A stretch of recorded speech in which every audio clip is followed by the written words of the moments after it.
Hello everyone, this is my Club Car Precedent that I've had for a couple of years now, and I bought it used, and it came with the lead acid batteries, and I just wanted to show you guys this installation of this lithium system. I don't even know how to pronounce that, but it's Vatrer 105 ampere hours 51.2 volts lithium system battery, and I just got through installing it last night. Used to have these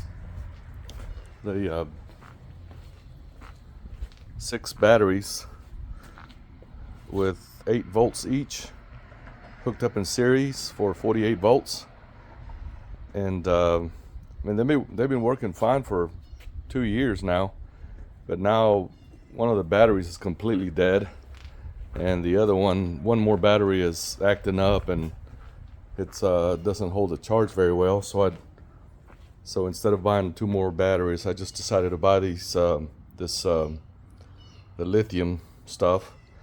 I don't have the installation video, but I just wanted to show you guys this. I took out the batteries and I installed this one massive battery and I kind of pushed it to the passenger side all the way to the right. So once I got the batteries out and I put this in there, I was able to bolt it down with these 2 bolts right here. I don't know if you can see them, but it's not trying, it's doesn't focus. Yeah, I guess you can. So there's a couple of bolts down there, and of course on the other side there's a couple of more bolts on that side, but of course you're not going to see them. It came with 8 bolts, like 4 on each side, but I just put 2 on each side, and that thing weighs like 108 pounds or something like that, so I don't think it's going anywhere. So once I bolted down to the floor of the golf cart, I got all this wiring. The original wiring for the motor controller is still here. It's that red wire for positive, and the real thick black wire for negative, and that didn't change. That's still the same. So it's, you know, it's got some ring lugs, so I put it right back in there and into the positive and the negative of the new battery. So along with it, it also comes, the kit comes with the charger, as you can see down there. There's your charger, and I was also bolted that down to the floor of the golf cart. So now the charger is on board.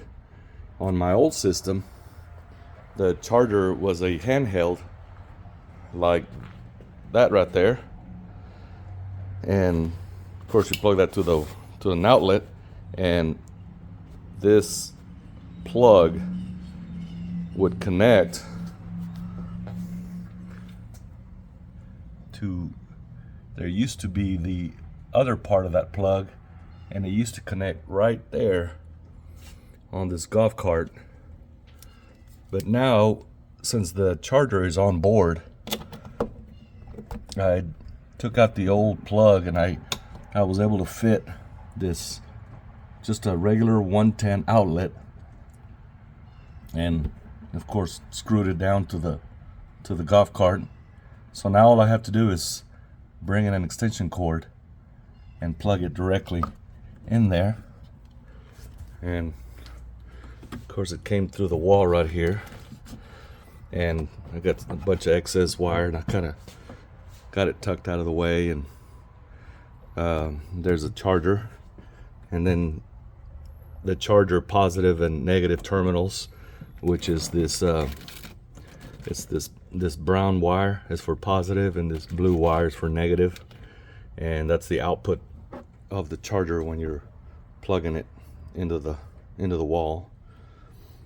So also I put in since this is a 48-volt system, and I have a radio and I have some lights, headlights, and some other LED lights, so I had to mount.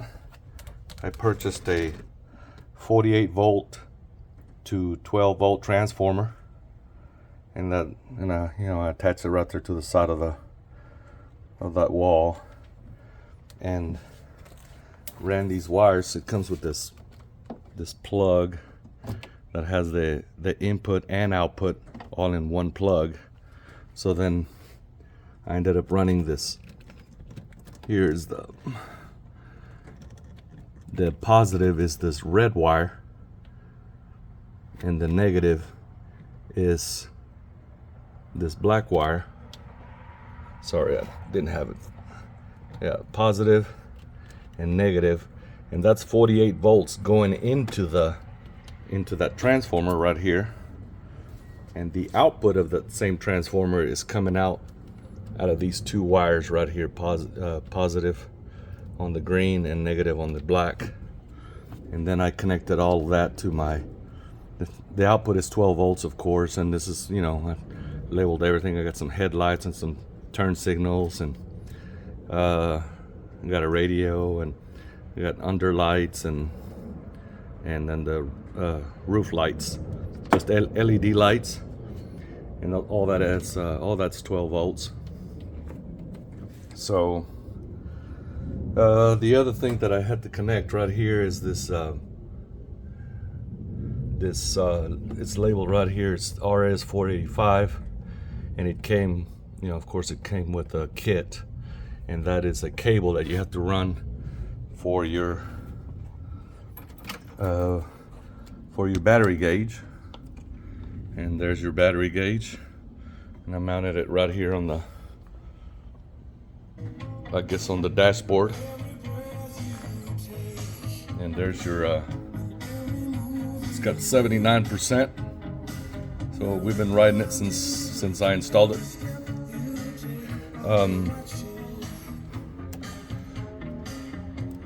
Also, while I was in here, I went ahead and upgraded the radio.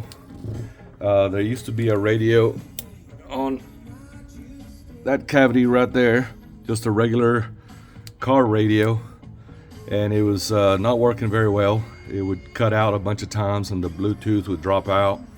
So I took that out, and I bought this. It's like a Sony XAV8100 that has a floating head, and it's got like a 10-inch screen with a float, that moves up and down and tilts and stuff, and it's attached to this bracket right here, and on top as well, right here and right here. And the screen is connected to the head unit by a 60-pin ribbon cable. But I didn't want to have that radio, the head right here, down here, right by my knees.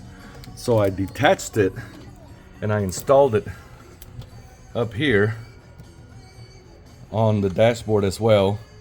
And I was able to purchase a 60-pin ribbon online that's like 20 inches long, and I connected it to the factory Sony connector, and I ran it underneath the glove box, this little, I don't know what you call it, whatever this little storage thing is right here, and I ran it underneath, and it came out right here on the side, and there's the factory bracket for the Sony radio, but I mounted it up here instead, and I like the way that came out. I mean, it looks like a real nice installation. Of course, I got a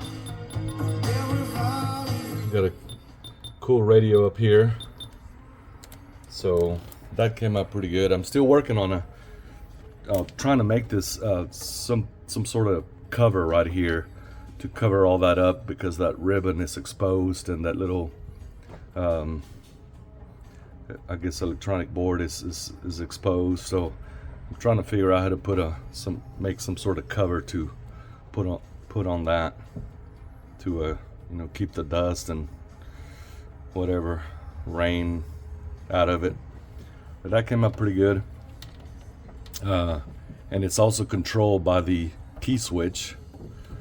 The transformer also came with the 12-volt transformer that powers up the lights and the radio, and comes also with a yellow wire that's a trigger.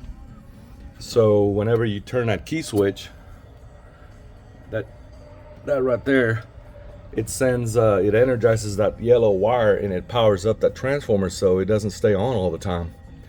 So I was digging around this factory wiring, and I found the wire that once you turn that key, it gets energized right here. So I couple that yellow wire to it, so every time you turn the key on, it'll power up the transformer and everything works. So I just wanted to share that installation. I don't work for this company. I don't endorse them. I bought this on my own money. They didn't send it to me. It's just me buying a lithium system.